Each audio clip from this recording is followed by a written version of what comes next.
Olá, boa tarde. Meu nome é Patrick Eberhardt, sou advogado especializado em algumas áreas do direito ligadas ao agronegócio e hoje nós começaremos o AgroJus Podcast para falar sobre o agronegócio, desmistificar a necessidade do agronegócio na vida de todos os cidadãos. E você, gostaria de falar sobre o agronegócio comigo? Hoje estamos com um convidado que para mim é mais do que ilustre, uma pessoa que foi meu mentor, uma pessoa que eu tive um convívio institucional e fora dele também, fora de série. É uma pessoa que eu tenho uma gratidão, uma estima elevadíssima, até fico emocionado, tamanha consideração e respeito que eu tenho por essa pessoa. Ele é engenheiro agrônomo, trabalhou em vários cargos, ocupou vários cargos dentro do IBAMA ao longo da sua carreira profissional e, por fim, ingressou na Superintendência da Secretaria de Meio Ambiente também por muitos e muitos anos. Dr. Carlos Antônio Morafé. Que prazer, Dr. Carlos Antônio Morafé. Que honra e obrigado por ter aceitado esse convite de ser o nosso primeiro convidado do AgroJus Podcast. Não só para falarmos sobre o agronegócio, mas também para ouvir um pouquinho da sua história, da sua vida e quais são os seus projetos para o futuro. Muito obrigado, doutor Morafé. Eu é que agradeço, Patrick. Da mesma forma, eu me sinto aqui muito honrado em poder estar aqui inaugurando esse seu novo projeto, né? Como a gente estava falando anteriormente. Sim. De fato, para mim é uma alegria muito grande, né? Depois de ter trabalhado há 63 anos, quase 63 anos ininterruptamente, né? Na gestão ambiental, primeiro no âmbito federal e depois, recentemente, no âmbito do Estado. Finalmente aposentado de vez, né, de forma definitiva, está aqui inaugurando, estreando esse seu podcast. Para mim é uma honra, uma alegria muito grande. Muito obrigado mais uma vez. Eu que agradeço, doutor Morafé. Tenho E certeza que o senhor vai ter longas e maravilhosas histórias para contar para a gente nesses 63 anos de serviço, né, doutor? certamente, Patrick. E como você disse também, eu tenho uma grande estima por você. Você é uma daquelas pessoas com quem a gente conviveu de forma institucional, Foi. mas dessa institucionalidade nasceu uma grande amizade e uma grande admiração que eu tenho por você. Por Muito você e obrigado, por doutor.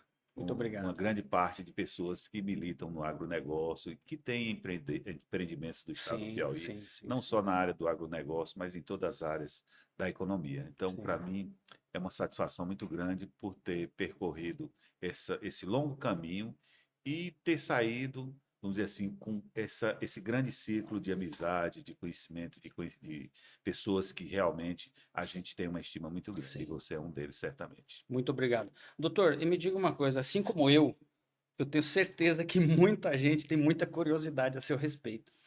Porque, como o senhor disse, né, a gente sempre teve da pessoa do Dr. Morafé aquela imagem da instituição, né, à frente do IBAMA, à frente da Secretaria do Meio Ambiente. Só que poucas pessoas tiveram contato pessoal, sem ser institucional contigo. Então, eu acho que seria interessante, até para matar a minha curiosidade e de outras pessoas também, que o senhor contasse um pouquinho sobre a sua história, onde que o senhor nasceu, se o senhor não é da capital, quando que o senhor veio para Teresina, a sua família, a origem, né? Um pouco também sobre a sua formação e depois, obviamente, os cargos que o senhor ocupou ao longo desses 63, né, anos ininterruptos aí de serviço prestado. Certamente, Patrick. Eu tenho orgulho de ser piauiense, né? Eu nasci no interior do Piauí, em uma cidade chamada Simplício Mendes. Simplício Mendes. Simplício Conheço. Mendes. Fica no semiárido, É. né? É uma cidade próxima de Oeiras. E, na verdade, a minha família, a origem da minha família é uma família que tem um nome tradicional, Morafé, né? É uma família, é um sobrenome tradicional do Piauí. Do Piauí, né? A origem delas, na verdade, o primeiro Morafé que chegou no Piauí, ele chegou na região de Bocaina, né? Na região ali onde hoje é Picos, toda a região de Picos. Uma pessoa chamada Leonardo Morafé, ele foi mandado pela corte, naquela época o Brasil ainda era colônia, Ainda era colônia. ainda era colônia, nos anos 1700 e alguma coisa, E ele tinha habilidades de agrimensura, né? Ele trabalhava com medição de terra, de terras, e tinha essa habilidade. Então, como havia já um princípio de conflitos de terra naquela Sim, época, sim, sim. então ele foi mandado para então Bocaina, para na época era Bocaina, não existia Picos, para iniciar um processo, né, vamos dizer assim, de regularização desses conflitos que já se iniciavam naquela época, né? E aí ele, português, né, chegando lá, naquela época praticamente quem morava no Piauí era ou era português ou tinha descendência portuguesa, né? O Brasil ainda Sim. era colônia. Então ele casou com uma pessoa chamada eh, Maria Borges Leal, que também era portuguesa, descendente de uma família portuguesa. E dessa união ele teve 7 filhos, né? E eu sou da 10ª geração de um desses 7 De um filhos. desses 7 Desses filhos. 7 filhos, né. Então é uma Entendi. família muito grande, nós temos aí gerações e gerações que tem inclusive um livro publicado por uma tia minha que foi Ó, que atrás legal, eu de não toda sabia disso, doutor. essa biografia da história. Ela fez um trabalho muito interessante, eu inclusive tive o privilégio de ajudá-la, né, Hum, nessa busca por todas essas informações. Fomos a Belém, fomos a Floriano na época, porque naquela época, não existia cartório, as pessoas nasciam e eram registradas nas igrejas, né? Não sim. existiam cartórios. E aí, de fato, saiu uma publicação onde ela conta a história das famílias do Piauí, da colonização do Piauí, e a segunda parte do livro é sobre a família Mourafé, a Sobre origem a da família família, agora. né? E então ela conta e faz uma árvore genealógica. Interessante que ela conseguiu ter acesso a um acervo, né? Que a Sim, gente que milita na área, muitas vezes registral, né? Por trabalhar com agronegócio, a gente tem uma dificuldade muito grande de ter acesso por exemplo, montar uma cadeia dominial de um imóvel. Você chega num determinado momento histórico ali, o Piauí ele é carente, né, dessa manutenção desse acervo, né? E ela isso. conseguiu acesso a esses livros da igreja. Pô, Exatamente. fantástico isso aí, Ela doutor. conseguiu não só os Pô, livros da igreja, mas ela conseguiu também muitos livros da Torre do Tombo. Enfim, ela chegou aí a Portugal também para fazer esse levantamento. E em Belém também, onde tem um acervo muito grande, porque naquela época os portugueses, quem vinha do exterior, geralmente desembarcava em Belém, que era o porto onde as pessoas, a maioria dos navios, desembarcavam lá e desembarcava. vinham com pessoas e tudo. Então lá tem um acervo muito grande. Então, de fato, foi um trabalho que demorou mais de 20 anos, eu creio que chegou a quase 30 anos de Meu pesquisa Deus. até chegar a esse, vamos dizer assim, essa publicação finalizada. É um livro que já tem mais de 20 anos de publicado, Fantástico, hein? então é uma história muito bonita. Então, é, como eu disse, uma parte dessa família Mourafé, que tinha origem em Picos, né, que Uhum. morava na região de Picos, migrou para Simplício Mendes. Nessa época não era ainda cidade, era Uhum. um povoado chamado Barreiro Branco. Barreiro Branco. Barreiro Uma Branco. currutela. É uma currutela, era uma. Como a Então, gente chama no sul lá, é currutela. né, meus antepassados aí, ele chegou lá né, e se estabeleceu lá, e aí é, esse meu parente, ele teve vários filhos, né? Foi uma família também numerosa, para você ter ideia, meu avô teve 12 irmãos. Então você imagina a quantidade de primos e de Não tinha tios, TV, não né? tinha TV. Foi E fazendo o o meu quê? avô, ele era o irmão mais novo, e né, e tinha um irmão mais velho dele, que era o tio José, chamado Tidega, Sim. né? Interessante, naquela época, o meu bisavô, que era conhecido como Antônio Moura Fé, ele tinha uma característica interessante. Todos os filhos dele tinham que estudar, exceto as mulheres, mas os homens, né? Então ele tinha aquela, né, vamos dizer assim, aquele senso de responsabilidade, De de formar os formar os filhos. Pô, filhos. que legal isso E aí, né? todos meus, né, Mas ao meus mesmo tios tempo avós, tinha um pouco do machismo ali, que isso. mulher era. Mas a maioria dos meus tios avós foram estudar fora, foram ser médicos, tem médico, dentista, enfim, vários Então a sua farmacêutico. família, originariamente, ela já tinha uma certa condição, Sim, já tinha uma certa né? Porque condição. naquela época você conseguir mandar filhos para estudar fora, É, né? exatamente. Agora era uma aventura. Eu Sim. lembro que eu sempre ouvi as histórias. Esse meu tio avô, que foi o primeiro filho do meu bisavô, ele ia para Petrolina de Animal, saía de Simplício Mendes. De Simplício Mendes ele pegava um trem até... Na verdade, ele atravessava Petrolina para Juazeiro. Lá ele pegava um trem para ir para Salvador. E aí ele passava um ano estudando, só vinha uma vez por ano para Uma estar vez certo, por ano. porque não tinha como vir É, não tinha como. Então ele se formou em medicina, aliás, em farmácia naquela farmácia. época, não foi em medicina. Aí o segundo irmão já foi, novamente, já foi, né? Ele já mandou para se formar em medicina, o terceiro foi para se formar em odontologia, e aí foi. O meu avô não foi porque ele era o caçula. E aí o caçula geralmente é mais Entendi. mimado, Sim, e aí ele não quis estudar, e a mãe também não, né? O pai não quis contrariar a sim. mãe, e aí o meu avô não quis ir. E aí o que que aconteceu? Meu avô, naquela época, ele morou em Simplício Mendes até os anos 50, e aí ele conseguiu um emprego aqui no Exército Brasileiro.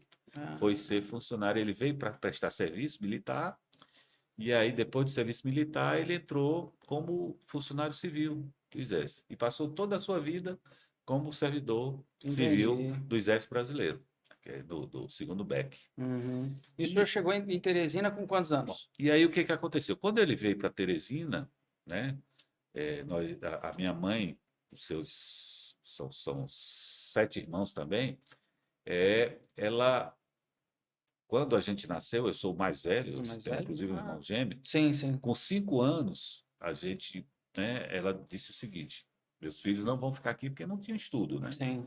Não tinha a menor possibilidade de a gente ficar. Isso é uma herança dela, é o que ela viu sempre né, do seu pai, da sua mãe, dos seus avós, etc. Então, ela tinha aquilo na cabeça, de colocar seus filhos Tem para que estudar. Então, sair com da 5 anos, cidadezinha a para. gente veio de Simplício Mendes para Teresina. E aí, inicialmente, a gente foi morar na casa do nosso avô, ali na Zona Norte, na Rua Piauí. E a partir daí, a gente começou a estudar. Eu fiz todo o curso primário, segundo grau, Sim. até entrar na universidade aqui em Teresina, né? Eu fiz toda a minha carreira, né, vamos dizer assim, de estudante em escola Sim, pública, sim, praticamente sim. naquela época não tinha escola privada, à exceção de um ano lá, É. que a gente estudou em escola particular. Uhum. Então, foi uma vida assim, apesar de que a nossa família tinha uma certa condição, mas era uma vida difícil, Patrick. Entendo. Uma vida difícil devido às próprias dificuldades da época, né? Uhum. O meu avô era funcionário público, o meu pai era agricultor, né? A minha mãe não tinha nenhuma profissão, né? Então, aí o meu pai, como ele teve que vir embora para cá, para a capital, ele teve que virar comerciante. Engraçado, né? Então, Porque o senhor, além de engenheiro, né? Eu não sabia também que a sua família tinha um pé no agro aí, né? Teu pai era agricultor, meu né? pai e meu avô É, materno e meus avós paternos também, todos eles trabalharam não propriamente com o agro, com agro. mas eles tinham terras, Terras cultivadas. eles cultivavam, criavam, né? Eu sei que meu avô não, porque esse meu avô materno ele era funcionário público, mas meu avô paterno era um grande, vamos dizer assim, naquela época ele podia ser considerado latifundiário na É região de mesmo? Picos. Ele chegou a ter Coronel. 500 coronel. Porque Co- ele era da região, da micro-região de Picos, e Sim. lá é uma região muito minifundizada. Pra você ter Uhum. ideia, ele tinha 500 hectares, então era um grande Pô, latifúndio. tá louco. Então ele plantava cultura de subsistência, criava, tinha seus rebanhos bovino, caprino, Sim, sim, etc. sim, Então eu sim. tenu, de certa forma, uma origem. Uma Por origem. isso que eu fui fazer agronomia. É o Né? que eu ia te perguntar. Tipo, de onde que veio essa ideia da, Pois é, da engenharia agronômica, exatamente. né? Eu fui fazer agronomia exatamente por conta do meu pai, que meu pai, antes, né, mesmo a gente morando em Teresina, ele continuou lá no interior de Picos, na cidade, nas terras do pai dele, porque o pai dele já estava velho, Sim, sim, meu sim. avô, e ele não podia mais cuidar. Então o papai saiu daqui, de Teresina, para ir tomar de conta das terras. E eu, com 12, 13, 14, 15 anos, ia todas as férias visitá-lo, né? E aquilo, para mim, sabe, eu fui gostando Gostando. daquela forma, né? Vamos dizer assim, de ver ele trabalhar na agricultura. Quando ele comprou o primeiro trator, para mim foi uma assim, Show de show de bola. bola. Eu comecei a subir do trator. Era uns Era, TBTzão, um não, era, Valmetezão? era um Mass Mass Effect. Effect. Era o MF, acho que 65X. Era esse Show mesmo. de Um bola. MF 65X. Era o tratorzinho de entrada Eu também, doutor Mafia, quando o senhor falou do Mass Effect, quando eu ia visitar meu pai, Meu pai tinha lavoura em Maracaju, no Mato Grosso do Sul. Hoje virou tudo cana lá, né? E eu me lembro que eu chegava na fazenda, porque queria ir lá pegar o Massey Júnior, que Nossa, era um menorzinho, que tinha sei. uma conchinha na frente. Então ali eu aprendi a dirigir em cima de um tratorzinho Eu daqueles. também Passar aprendi marcha e isso, tal. aquela marcha dura. E, É, enfim, aí o papai com essa, né, com essa atividade lá e com esse tratorzinho, para mim era a a diversão, né? Visitar o diversão. pai, porque lá Visitar o tem o pai com tratorzinho, 12, tem a 13, vaca, 14, tem o 15 boi. anos, então era trabalhando no trator de dia, de Que legal. noite, né, indo para aquelas festinhas de interior, aqueles Sim, o forró, e forrozinho. aprendendo a conviver com o homem do campo. A gente recebia, como o meu avô tinha muitas terras, a gente recebia muito pesquisador da Embrapa para fazer aqueles trabalhos de Sim, experimentação, e aquilo foi vamos dizer assim, me despertando, Patrick, assim, um desejo de trabalhar naquela área. interessante, hein? E foi realmente assim, vamos dizer assim, pela convivência, né? Durante aquele período de adolescência, o meu pai na roça, trabalhando, né? Fazendo todo aquele trabalho, criação de gado, sem muita pretensão assim de Uhum, técnica, assim, naquela época não tinha um sim. agronegócio, mas aquilo realmente vamos dizer assim, me induziu e me incentivou a fazer uma carreira Na na agronomia. agronomia, né? E mesmo porque a gente recebia, como eu disse, pesquisadores da Embrapa, naquela época existia a ANCAR, que era muito atuante, que era a Associação de Assistência Técnica e Extensão Rural, em todos os estados Entendi, tinha. entendi, Então, entendi. eu convivia com muitos agrônomos e aquilo realmente me despertou esse interesse em fazer agronomia. E quando o senhor foi para a faculdade e se formou, o senhor chegou a trabalhar nessa fazenda da família? Ou fez a faculdade e já foi para um concurso ou alguma coisa É, assim? a minha intenção, de fato, era, Era se de ter a fato, formação para ter a levar isso formação para para as levar terras isso da família. para a terra. Mas Entendi. aí, o que que aconteceu? Quando eu estava estudando ainda, né, perto de me formar, surgiu um concurso público no extinto IBDF. Do IBDF. IBDF, Instituto Brasileiro de Desenvolvimento O Florestal. senhor ainda é o garoto. O Eu senhor tinha, ainda é o garoto. eu tinha, eu tinha IBDF, hein? 20 anos, né? E surgiu esse concurso, né? Aí eu tinha um tio que trabalhava no Por que IBDF não, né? e ele foi lá e chegou, olha, vai fazer a inscrição desse Tipo, não é concurso. nem perguntando se o senhor Não, queria. Não, você ele vai não, fazer. ele impôs, porque ele já trabalhava lá e era né, um órgão interessante e eu não tive o que fazer, tá bom. Eu fui sem a menor pretensão. Eu lhe garanto, eu lhe juro que eu não tinha a menor Não pretensão, preparou não nada. preparei nada. E aí, quando foi uma semana antes do concurso, eu fiquei assim curioso, rapaz, eu vou ler algumas coisas, né? De repente eu tinha a programação A do programação que ia, né, cair no concurso, né, do do que era edital, do né? edital e tudo, e enfim, aí li alguma coisa uma semana antes. E aí veio a prova, né? Eu me lembro, eram 2.000 candidatos, Patrick, para o cargo. 2.000, 2000? naquela época, 2.000 Mas candidatos. era o quê? Era Não, era um nacional, era um concurso nacional. nacional. Mas 2.000 candidatos aqui em Teresina, só Caraca. em Teresina. E aí o cargo era agente de defesa florestal. Era um cargo naquela época, né? E também não era nível superior, era nível médio, Nível né? médio, né? Exato.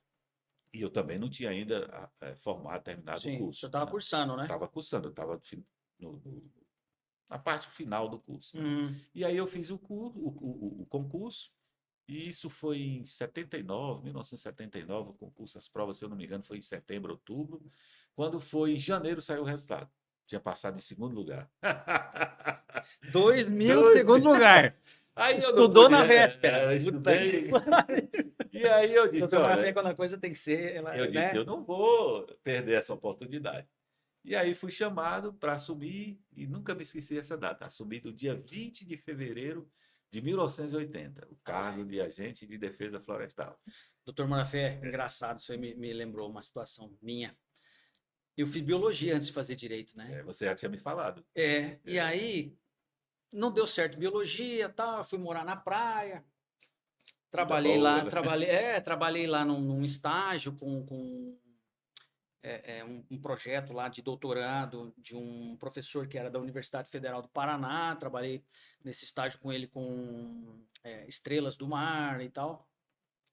E eu verificava, sabe, que, meu Deus do céu, mas esse cara que é professor da Universidade Federal, está fazendo um doutorado, sabe, ele não tinha uma vida econômica razoável, era menos do que razoável, né? E eu resolvi ligar para minha mãe e falar assim, mãe, quantas vezes a senhora errou na sua vida? Ah, meu filho, algumas. Então, eu tô dando a minha primeira cabeçada aqui, pô. Me aceita de volta, pelo amor de Deus. Que eu não quero isso aqui pra mim, entendeu? E aí voltei, doutor Morafé. E quando eu voltei, minha família, parte dela é ligada ao direito, né? Sei. E aí minha mãe falou, por que você não faz direito? E eu entrei num cursinho, né? Eu já não tinha escolha, né? Biologia não deu certo, minha mãe investiu nesse meu estudo. Aí eu volto para Curitiba, eu estava no litoral, né? Volto para Curitiba e começo a fazer cursinho para direito. Só que eu também não era aquele cara de comer literatura e me preparar, entendeu? E aconteceu algo parecido com o senhor, assim, sabe? O senhor passou em segundo lugar, né? Eu fui fazer o vestibular. E eu me lembro que na faculdade que eu passei e me formei, o primeiro lugar eles davam, era uma faculdade particular, o primeiro lugar eles davam os 5 anos grátis para quem passasse em primeiro lugar. Eu fui lá, fiz a prova. Pá, não sei o quê, pá. Terminei, levantei e fui para casa. Minha mãe, e aí, como é que você acha que você foi? Ah, eu acho que eu fui bem, mas não garanto nada. Não passei em segundo? Coincidência, Quando né? eu fui puxar a lista A dos lista, aprovados, eu fui lá, porque pro final. ordem, né, de nome, né, P, já fui meio que procurando a página do meio ali e tal. Aí, Patrick, tava lá, Patrick Eberhardt, eu, opa, passei. E um doisinho do lado. Eu nem me liguei do doisinho, só vi que meu nome tava lá. E passa tempo, eu já na faculdade. Chegou um amigo, bateu no meu ombro e falou, ei, bicho, tu é estudioso, né? Eu falei, por quê? Rapaz, tu passou em segundo lugar, cara.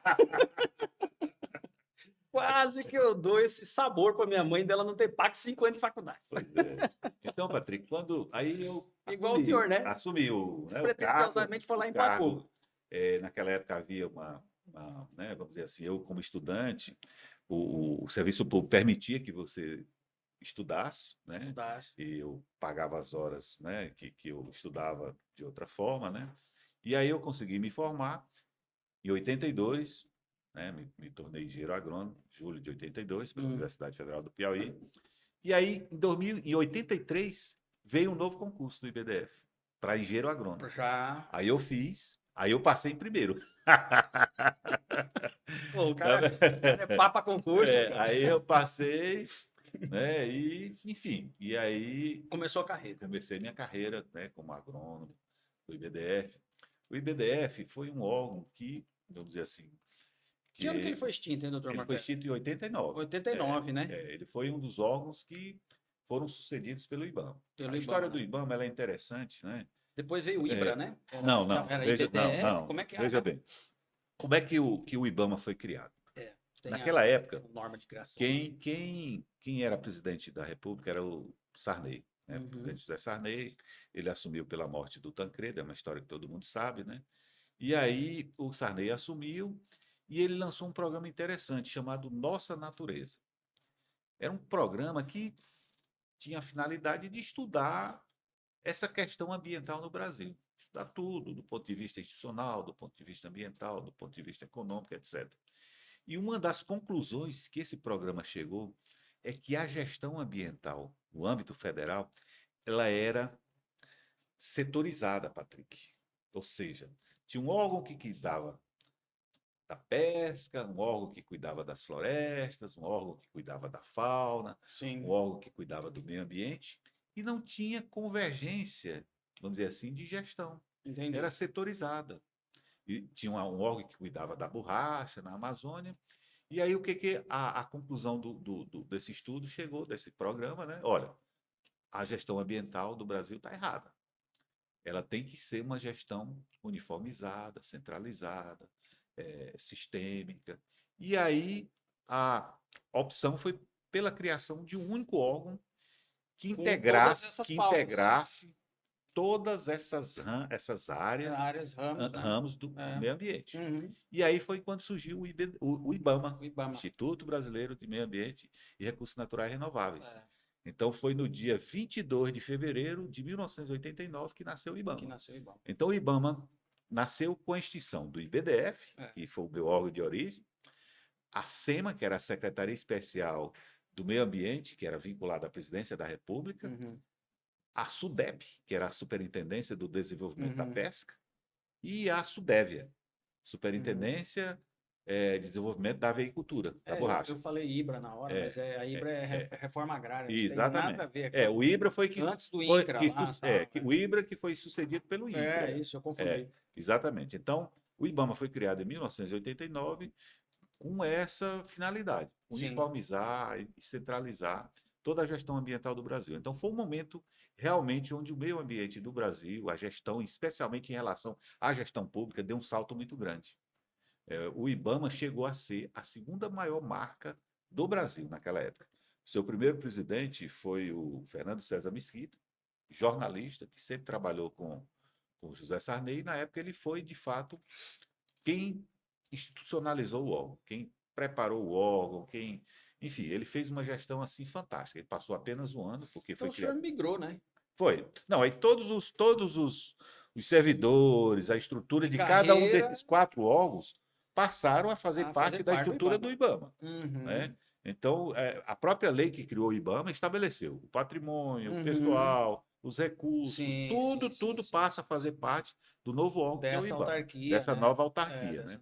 E aí, o que ele criou, o Fernando Mesquita?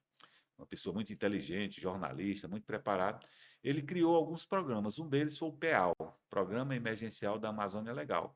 Naquela época já tinha esses grandes problemas que ainda hoje persistem, de desmatamento, de queimada, especialmente na Amazônia. Então ele criou o PEAL, Programa Emergencial da Amazônia Legal. Esse programa, ele estabelecia uma forma de atuação assim integrada na Amazônia, com IBAMA, com todos os servidores do IBAMA, de forma integrada, Exército, Polícia Federal, Polícia Rodoviária, de uma forma, Polícia Militar dos Estados, de uma forma que, durante determinado período do ano, você tinha uma presença maciça de um grande contingente de servidores públicos para coibir todos aqueles ilícitos que vinham ocorrendo de forma sistemática e permanente durante os anos anteriores. Então, isso levou o IBAMA, de fato, a ter assim uma ascendência muito grande em relação à população. Você tem ideia, naquela época, toda semana o IBAMA saía do Fantástico. Então, você vê a abrangência da atuação do IBAMA, dessa força-tarefa. Né? Então, de fato, foi o início do IBAMA. E o Fernando Henrique também, ele teve um outro Mesquita? Fernando Mesquita, desculpe.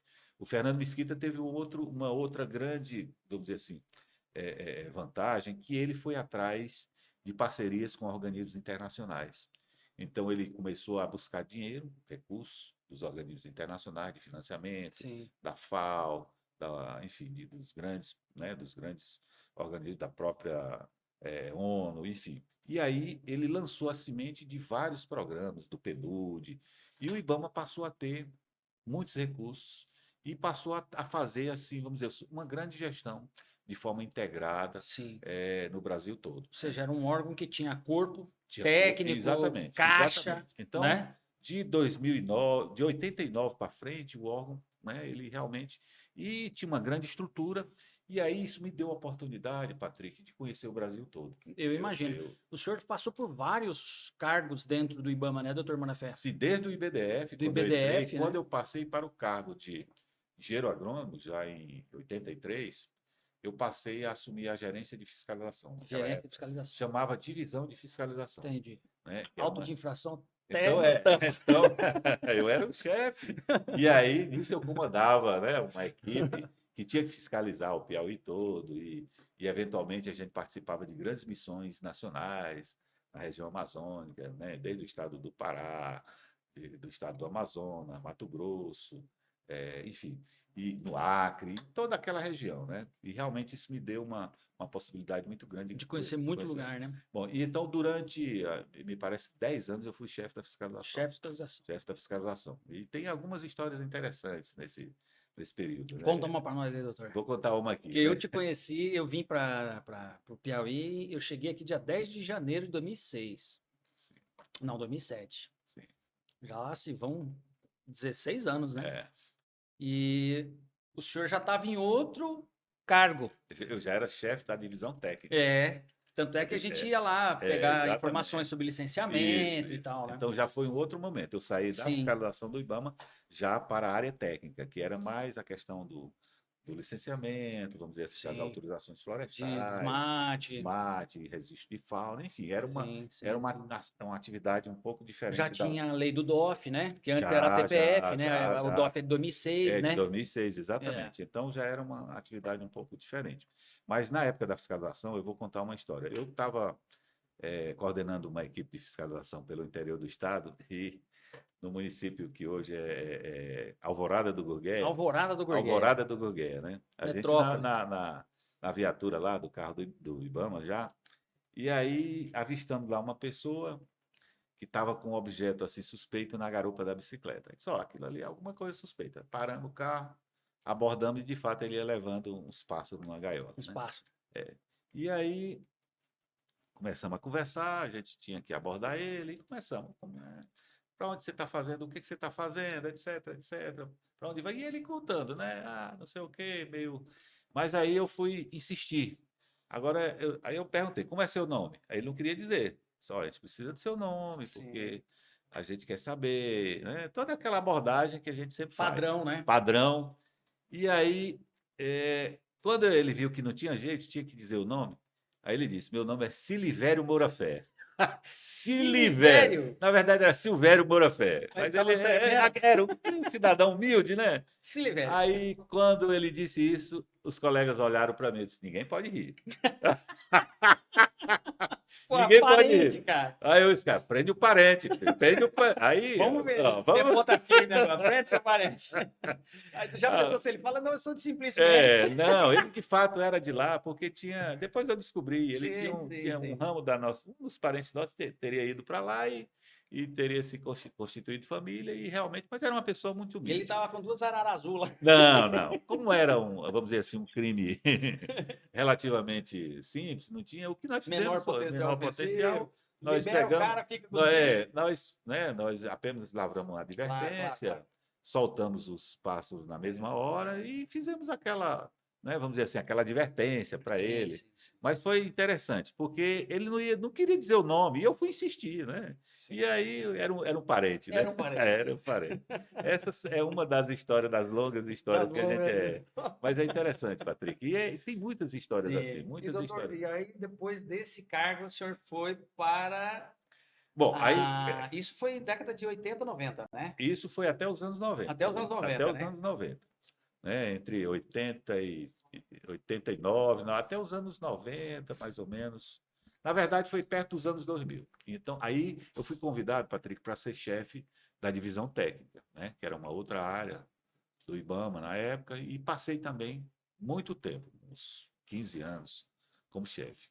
E aí houve algumas mudanças, naquela época sempre mudava, ou por aposentadoria do servidor, ou por Sim. outra razão qualquer. E aí, quando assumiu um outro colega, ele me chamou para ser assessor técnico do gabinete, né? Aí eu passei a ser assessor técnico do gabinete e passei a ser superintendente substituto, né? Isso nos anos 2004, 2005, por aí. Entendi. E nessa época também eu continuava viajando, né? O IBAMA, ele tinha, como era um órgão nacional Sim. e fazia muitas ações, né, nacionais, especialmente na região da Amazônia, a gente não era obrigado, mas a gente era convocado a participar dessas missões, né? E eu participei de muitas missões, né, em praticamente todas as regiões do Brasil. Eu cheguei a ser, inclusive, interventor do IBAMA no estado do Acre, por conta de algumas questões lá. Na época houve um problema lá relacionado com madeira, Sim. e aí o presidente do IBAMA me convidou para ser Interventor. interventor. E eu passei lá, foi um período assim, para você ter ideia, muito difícil. Naquela época, quem era governador do estado, não sei se, né, muita gente conhece, mas era uma pessoa chamada Orley Cameli. Essa pessoa tinha 7 CPF. Você vê o, o O nível do, nível do o nível negócio. do negócio. E quem era o comandante da Polícia Militar era o Ildebrando Pascoal. O Hildebrando Pascoal. O Hildebrando Pascoal, aquele que eu acho que ele ainda hoje está preso. Ele matava É, gente com motosserra, era um terror, não tinha. e E aí o senhor aceitou essa. eu aceitei. Na época, eu me lembro, Braddock, hein? eu Foi. me lembro na época, eu fui, né, eu fui apresentado, eu fui, inclusive, quem me levou lá para, né, para assumir o cargo foi o então diretor de fiscalização, né, da Diretoria Nacional. Eu não lembro aqui o nome dele, mas ele disse, chegamos lá, nós fomos recebidos, e aí eu recebi uma, vamos dizer assim, uma recomendação. Você vai ter que se hospedar no Exército Brasileiro, lá no Boa, 7º questão de BIS. segurança. Terra Questão de de segurança. ninguém, lugar E inóspito, fiquei lá no 7º BIS, hospedado, só, exatamente. só Só, matador, só fino. matador. É, naquela época fazia pouco tempo que tinha ocorrido a morte do Chico Mendes. Então você vê a situação que era o Acre. Então eu passei por uma situação assim. Não, eu não corri risco de vida, Sim. mas porque não chegou a ter nenhuma. É, Mas era uma situação assim, bem, vamos dizer assim. depois que aí o senhor volta, assume esse novo cargo lá, que foi quando a gente se conheceu, logo ali em 2006, 2007. E depois o seu novo desafio foi a Secretaria do Meio Ambiente, né? Exato. Então, veja, isso depois de 2006, quando em 2006, você Quer sabe mais um muito bem, cafezinho, doutor? Quer? quando foi em 2006, você lembra Pedir muito para a bem Rayana que um cafezinho. mudou a lei florestal do Brasil, porque até então a competência para autorizar os desmatamentos, a supressão de vegetação era do IBAMA. Você Era do lembra disso? Ibama. Era do IBAMA. Então você andou muito tempo lá para cuidar desses assuntos Foi. e aí em 2006 isso mudou, passando a competência para os estados, certo? Então, naquela época, o IBAMA Nacional ele fez convênio com todos os estados exatamente para ter um processo, vamos dizer assim, de desconcentração Uhum. dessa competência de uma forma Sim, bem, sim. né? E aí esse processo, vamos Obrigado. dizer assim, de desconcentração dessa atribuição, ela foi de forma gradual, não foi de forma abrupta, porque os estados não estavam preparados. Sim. E aí, em 2007, o Estado assumiu, né? 2008, continuou assumindo. Em 2009, eu recebi um convite do então secretário, do professor Dalton Macambira, para ir para a Uhum. SEMAR. Mas no primeiro convite, ele me fez para ser diretor. Diretor. Diretor, e eu, naquela época, eu não tinha, não fiquei empolgado, né? Com, Com o com o cargo, cargo. Na verdade, foi em com as 2008. atribuições Com do as cargo, atribuições. né? Foi em 2008. Quando foi em dezembro de 2008, ele reiterou. Ele disse, não, Morafé, foi criado um novo cargo na SEMAR, né? Esse cargo de superintendente. Ele foi criado em várias secretarias do Estado. E agora a gente tem uma superintendência Uma e eu quero te superintendência. oferecer. E aí, Patrick, para mim, naquela época, eu recebi como um desafio, né? Um desafio de vida, um desafio Uhum. profissional, porque você estava naquela vida do IBAMA, muito, né? Aquela rotina, e certamente ia ser um desafio Sim. novo, né? Novo. É um desafio grande com uma tarefa nova. E É. eu assumi. Que te deu uma oxigenada, né? E eu, na verdade, eu fui para passar um ano só. Né? Ficou E aí, 13. eu todo ano Não renovando. mais, né? Não, foi 13 anos. Então, 13 todo é. ano renovava. E eu gostando. Chegou um momento que eu não quis Na mais época o voltar. governador era o Wilson, né? Não, eu fui ainda quando era O o Wellington O Dias. Wellington, aí o Will. 2009, É. depois dele assumiu o Wilson Wilson Martins. O Martins. Wilson Martins assumiu como ele era vice, assumiu Uhum. interinamente 6 meses, eu É. permaneci. Depois ele foi eleito, Foi eleito. durante 4 anos permaneci. Depois O o Wellington. Wellington reassumiu, Dois permaneci mandatos, né? 2 mandatos. Depois o vice assumiu, que era o Zé Filho. O Zé Filho Eu continuo permaneceu. permaneci. Voltou de novo o Elton Dias, permaneci. E já junto com a vice dele, depois que assumiu também a Sim, sim, Regina, sim, sim. permaneci. Então, foram exatamente 13 anos 13 de anos. serviços À na frente SEMAR. da Na superintendência lá. verdade, eu ia passar um ano e terminei passando Ficou 13 passando, anos. Né? passou E foi 13 realmente uma experiência muito nova, eu me orgulho disso, porque quando eu cheguei na SEMAR, Patrick, para você ter ideia, era um órgão, apesar de antigo, a Sim. SEMAR ela foi criada nos anos 90, né? 95, né? É a 95, lei de criação dela. isso. Mas era um órgão que ainda tinha muita deficiência, não tinha já tinha havido um concurso, Sim. mas tinha poucos servidores concursados, e era um órgão que tinha ainda muita dependência de ritos e aí o meu grande desafio foi, primeiro, organizar. Organizar. Então nós, de fato, criamos uma série de rotinas e tudo, e eu tenho um orgulho muito grande disso. Para você ter ideia, naquela época que eu cheguei lá, eram 500 processos por ano. Tu já pensou? 500 processos por ano. Eu pedi para fazer, em 2010, um levantamento no sistema lá, qual era o tempo médio de uma licença. De uma licença. Do Você imagina? protocolo até entregar na Do mão. protocolo até receber. O empreendedor chegava, entrava com o protocolo, era 450 dias, 2 anos e meio. Isso é um absurdo, Patrick. Meu Deus do céu. Isso trava qualquer atividade. Você imagina um empreendedor, qualquer que seja, do pequeno ao grande, Se o passar cara for esperar, um quebra. ano e meio esperando uma simples licença, às vezes uma licença simples. Muitas vezes ele E prefere aí, levar o que a que nós multa fizemos? Nós tivemos que fazer um grande esforço, porque não tinha legislação, não tinha critério, não tinha nada assim de referência. Cada auditor, naquela época era fiscal ambiental, não existia o cargo de auditor, ele estabelecia prazo de análise prazo de análise, então as exigências ficavam muitas Você vê a vezes. importância da normativa interna. Exatamente, Né, ficava muitas vezes a critério dele, né, sob o poder discricionário dele, e isso criava muitas dificuldades.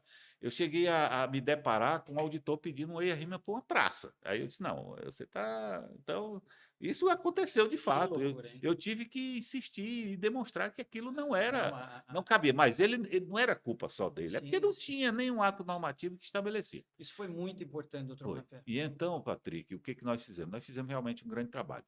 E com a criação de todo um conjunto de normas, nós conseguimos baixar esse tempo de 450 dias para 180 dias. Para 180 dias. Que ainda era muito. Isso em menos de 2 anos. Que ainda era muito. Se você pegar, por exemplo, secretarias de outros estados que já estão virtualizadas há mais tempo, que já tem uma organização um pouco maior, pelo estado já ser mais desenvolvido, esse tempo é bem menor. Né? É bem menor e é legal porque, por exemplo, no Paraná, né, a exemplo lá do IAP, você marca uma data para ir lá você, naquele dia, você vai despachar com a pessoa que vai analisar seu projeto, lá você vai despachar com a parte jurídica, lá você vai despachar com o superintendente, tudo naquele dia para resolver a sua situação. E dali já te pedem o que está faltando, não sei o que, papapá, prego batido, ponta virada. Isso. Você já sabe que se você retornar com aquilo, sua licença sai. Entendeu? Então, existem organizações, obviamente, varia de estado para estado, mas eu que comecei a advogar em 2007 aqui e também na área ambiental, né? Eu percebo e acompanhei durante todos esses anos a evolução das normas, né, estaduais relacionadas ao meio ambiente. E hoje, doutor Bonafé, o que eu percebo é que nós tivemos um avanço muito legal, muito significativo. Existem algumas coisas lá na Resolução 40 que eu sou contra? Isso. Existe. Na 33, que antecedeu a 40, isso. Tem também uns gargalos ali que dá para a gente ajustar. A IN7, veio como precursora, né, para a pessoa saber o porte, isso. O tamanho do impacto, o tipo de estudo, né, os documentos que precisam e tudo mais. Então, a gente teve uma evolução muito legal dessas normas estaduais. E o senhor participou de tudo isso, né? Certamente. Junto com o corpo jurídico, o corpo técnico, né, da SEMAR, para pensar em como enxugar, compilar tudo isso em diretrizes que facilitem a própria instituição, o avanço, né, das atividades, do empresariado, das pessoas que lidam, por exemplo, com o agronegócio, né, e otimizar, né, para a secretaria e para o interessado que vai lá protocolar a licença, né? Exatamente, Patrick. E o que é interessante é que todo esse processo, ele decorre, vamos dizer assim, de uma experiência que eu adquiri ao longo dessa minha passagem pelo IBAM, pelo IBDF, pelo IBAM e da minha própria formação também. Durante o IBDF, eu fiz algumas especializações. Eu fiz uma especialização no Paraná, em manejo florestal, sim, lá na Universidade Federal do Paraná, e fiz muitos cursos de extensão na área de licenciamento, na área de meio ambiente, na área. Isso me deu, de fato, uma bagagem, uma possibilidade de compreender todo esse processo. Então, aquelas normas de plano de manejo, o senhor também ajudou a fazer, né? Estadual, né? E ainda, Patrick, eu ainda fiz um curso de Direito e não consegui terminar. Quando eu me formei em agronomia, 3 anos depois eu fiz vestibular e passei em Direito. Quase que eu sou seu colega também, né? Só falta ter dito que passou em primeira ou segunda, né? Mas cara... aí, rapaz, por uma contingência da vida, eu desisti, eu viajava muito e realmente fica um pouco difícil eu conseguir conciliar.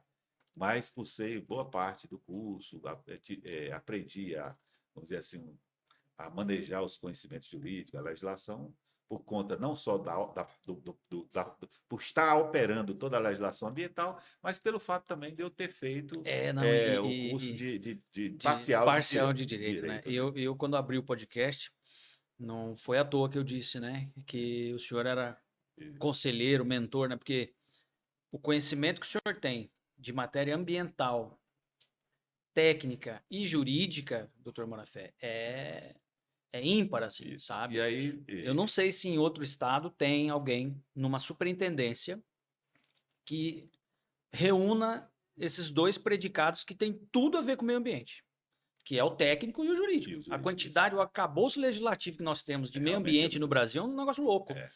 Né? A Constituição, ela prevê competência federal, estadual, municipal. Nós temos leis, decretos, e aí dentro das instituições nós temos as portarias, os atos os de execução, as instruções normativas, é um avalanche de coisa. É né? verdade. E imutável, né? Isso. Todo instante muda, né? Isso. E você teve ao E o longo senhor tem um conhecimento brilhante. ao longo desse tempo, uma evolução muito grande da legislação brasileira, né? Você vê que o Código Florestal, o código anterior, que dos anos 70, ele passou esse tempo todo, ele foi reformulado em 2012, quando saiu a Lei 2.651, que foi uma grande evolução do Código Florestal. A própria Lei 6938, que é a Política Nacional do Meio De Ambiente, 81, né? é de 81, mas ela foi reformulada ao longo do tempo. Tem várias. Ela foi recebida pela Constituição e ela sofreu ajustes. Exatamente. Então, tem tido uma evolução. Uma das únicas leis que ainda não houve, assim, vamos dizer, uma evolução significativa foi o Código da Fauna, que também é dos anos 60, né? A lei 5.197. Infelizmente, ela ainda não teve uma evolução, apesar de ter havido no campo penal, quando saiu a Lei de Crimes Ambientais, né? Sim, que também foi uma que é de grande 2008, evolução. né? Ela é de 2007. A Lei de Crimes... Não, a Lei de Não, Crimes 98. 98, exatamente. Foi uma grande evolução, é de 98. Isso. O seu decreto 6.514 e depois, né, que saiu. Então, Patrick, toda vamos dizer assim, essa longa história, né, de vida institucional me facilitou, vamos dizer assim, a ajudar o Estado a organizar a gestão ambiental, a trabalhar a gestão ambiental de forma sempre a aperfeiçoar os seus instrumentos, sejam os seus instrumentos legais, normativos, até aqueles instrumentos, vamos dizer assim, de organização administrativa, técnica, para fazer com que, de fato, a gestão ambiental não seja empecilho para a atividade econômica. Para a atividade. Exatamente. E não tem como pensar a atividade dissociada do meio ambiente. Não, né? Assim como não tem como pensar no agro dissociado, divorciado do meio ambiente. Isso. Existe uma simbiose entre essas áreas, né? Existe um elo que une, né, essas áreas. Então, eu vejo que a Secretaria do Meio Ambiente hoje talvez uma das principais secretarias do Estado, né, de um Estado. Porque se você tem atividades que vão gerar o progresso, que vão circular a economia, que vão gerar emprego, para fazer a engrenagem, né, rodar, você tem toda a questão do meio ambiente ligada a essas atividades. Certamente. Né? Certamente essa atividade... Existem algumas que podem ter uma dispensa, um baixo impacto, mas quase todas, né, possuem algum tipo de dano ao meio ambiente ou que necessite de um licenciamento, né? E não só atividades rurais, né, doutor Morfé? A gente tem atividades urbanas que também requerem o licenciamento pelo grau, vamos dizer assim, ofensivo ao meio ambiente, né? De fato, Patrick, independente Obrigado, desse aspecto relativo, vamos dizer assim, à intervenção de qualquer atividade econômica em relação ao meio ambiente, Patrick, o que eu sempre chamo a atenção em relação a esse aspecto da gestão ambiental é por aquilo que está previsto na legislação. É que a legislação, né, que foi, na verdade, a legislação anterior já dizia isso, mas isso foi recepcionado na Constituição, foi a partir do momento em que ele estabeleceu que o meio ambiente é um bem de uso comum. Se é um bem de uso comum, ele precisa ter uma tutela. Por quê? Porque você não pode dizer que aqueles elementos do meio ambiente, né, os componentes do meio ambiente, é seu. É. Você pode usar ele, Uhum. usar ele na forma de uma atividade econômica Sim, como um sim, meio, sim. É. né, como, vamos dizer assim, como um produto que você precisa explorar, Uhum, né? uhum, Porque a economia ela tem, né, você tem que explorar o meio ambiente, que uhum. é onde você tem, vamos dizer assim, os produtos necessários até para a nossa sobrevivência. Sobrevivência. Só que com essa questão de que o meio ambiente foi alçado à condição de um bem de uso comum, Uhum. alguém tem que tutelar É, esse uso. E sim. ele é tutelado exatamente por todos esses instrumentos É. que a Pelo lei interesse ser estabeleceu, pelo coletivo, né? Por interesse isso ser que tem que ter um coletivo. Por isso que regramento, tem que ser um né? regramento. Por Não isso é que só pelo fato de ter impacto em sim, você, sim, sim. Por mas é isso que exatamente os estudos também, eles prevêem alguns requisitos, como a mitigação, né? Formas alternativas de você poder recompor aquele dano que você vai causar para o exercício de uma atividade ilícita. Exatamente. Né? Eu sempre falo com os clientes lá do escritório que são produtores de grãos e exercem culturas anuais, e também pecuária, enfim. Eu sempre falo para eles o seguinte, falo, pessoal, a gente vai licenciar uma atividade, você vai tirar a natureza dali para, né, exercer uma atividade lícita, né, que tem regramento próprio, né, a Constituição traz a questão da economia, da livre iniciativa, então a gente só tem que fazer com que isso aconteça de modo menos impactante, para que você possa coexistir, né? Sai ali o meio ambiente natural, né? isso.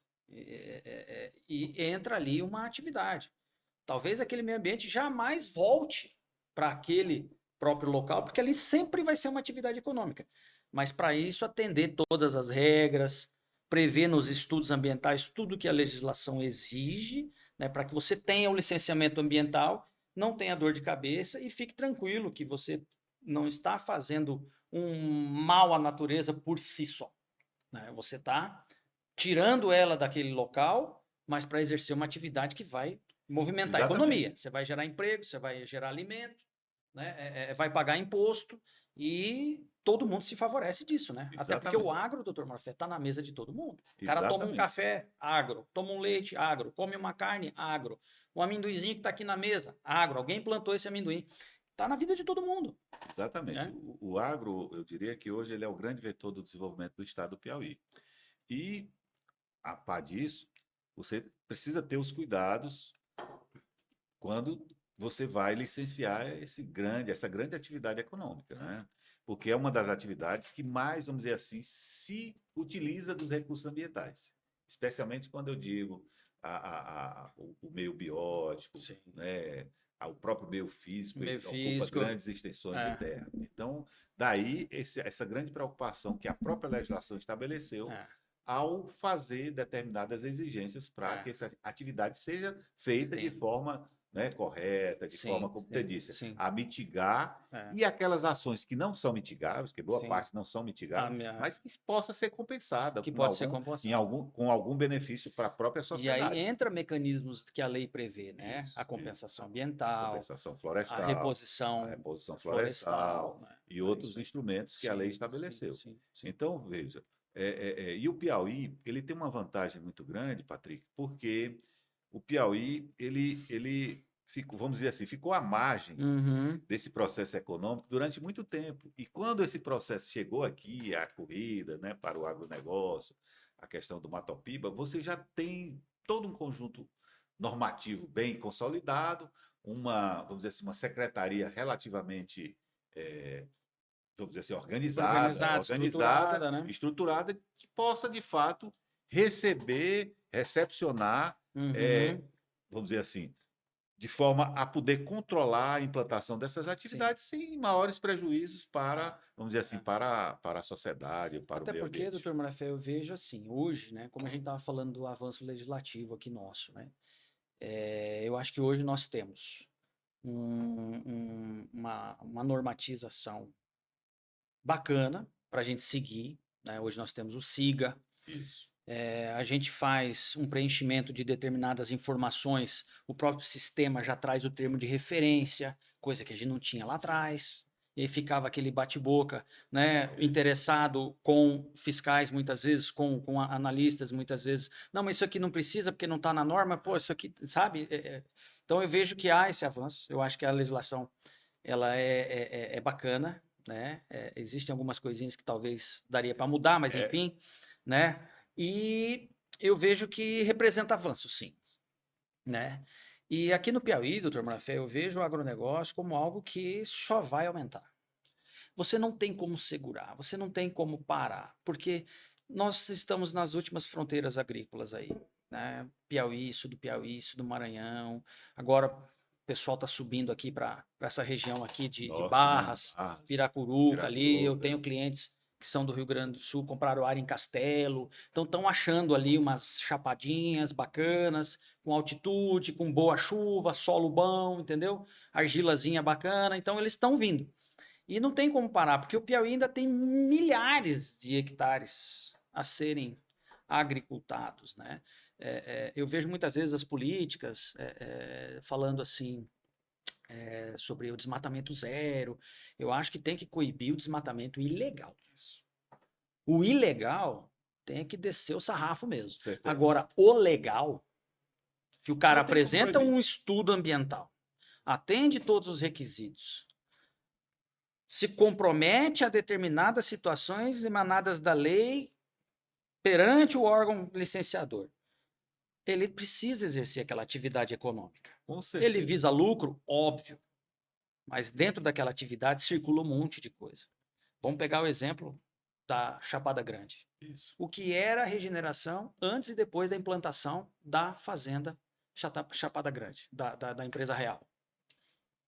Nítido o progresso. Eu posso dizer que eu É tenho nítido o orgulho de progresso. ter acompanhado desde o início a Eu implantação. também. Tudo que tem lá, doutor Monafé, saiu do meu escritório. Todas as licenças, tudo, silo, eucalipto, depois mudou, soja, uearrima, sabe? Então, o trabalho que a gente exerceu para fazer com que tudo aquilo fosse legalmente aprovado e todas as atividades lá estivessem sob o palio de autorizações, olha, foi um caminho pancada, viu? O que eu posso dizer, Patrick, em relação a isso? E começou no IBAMA, né? Essa sua... A primeira Altex do Thiago foi no IBAMA. No IBAMA. Mas o que eu posso dizer em relação a essa sua observação, não tem como impedir o avanço da fronteira agrícola no Piauí. Primeiro, porque a lei permite. Não tem. Se você cumpre tudo que a lei determina, que a lei estabelece, você está todo legal do ponto de vista da legislação fundiária, da legislação ambiental, não há como impedir. É uma atividade econômica lícita que a lei permite. Tá aí. Hoje, quais são os entraves maiores, na minha visão, para o crescimento maior do agronegócio? Primeiro é a questão de infraestrutura. Infelizmente, o Estado ainda é carente de uma certa infraestrutura, especialmente com relação a escoamento e energia. São talvez os dois grandes gargalos do ponto de vista da logística, né? Sim. Talvez se a Transnordestina já tivesse sido implementada, você estaria num patamar um pouco mais avançado em relação ao avanço dessa fronteira. Escoamento, né? Logística para chegar aos insumos, sair o produto. E a outra é uma certa insegurança jurídica do ponto de vista fundiário. Né? Você sabe muito mais do que eu, que você é advogado militante e conhece muito bem esse aspecto da questão da insegurança jurídica em relação à questão fundiária. Então, esses talvez sejam os dois grandes gargalos que impedem um avanço maior. As pessoas que já estão de aumentarem né, as suas áreas de plantio e investimentos e as que pretendem chegar no Piauí. E eu ainda ouso dizer. E não é à toa, doutor Monafé, até desculpe te interromper, não é à toa que a gente pega dos 2 anos para cá, que é praticamente 2019 para cá, quando começou a política, a legislação fundiária a ser implementada no Estado, né? A gente começa a ter um boom no Maranhão. Exatamente. Naquela região de Matões, Duque Bacelar, Buriti. O pessoal está indo para lá. Isso. Por quê? Porque lá, o ITERMA, ele só questiona a origem se você está em cima de uma sobra de data julgada, por exemplo. Aí não, peraí. Tem alguma... Essa área Ela é pública. Ela é pública e lá eles podem fazer arrecadação sumária, coisa que aqui Não se faz, né? a lei não permitiu, né? Foi vetado esse artigo da arrecadação sumária. Então, muitas vezes, lá você tem uma legislação mais branda, lá você tem solo bom, chuva boa, uma certa altitude para culturas anuais. O senhor, como agrônomo, sabe que tem que ter uma altitude. Isso.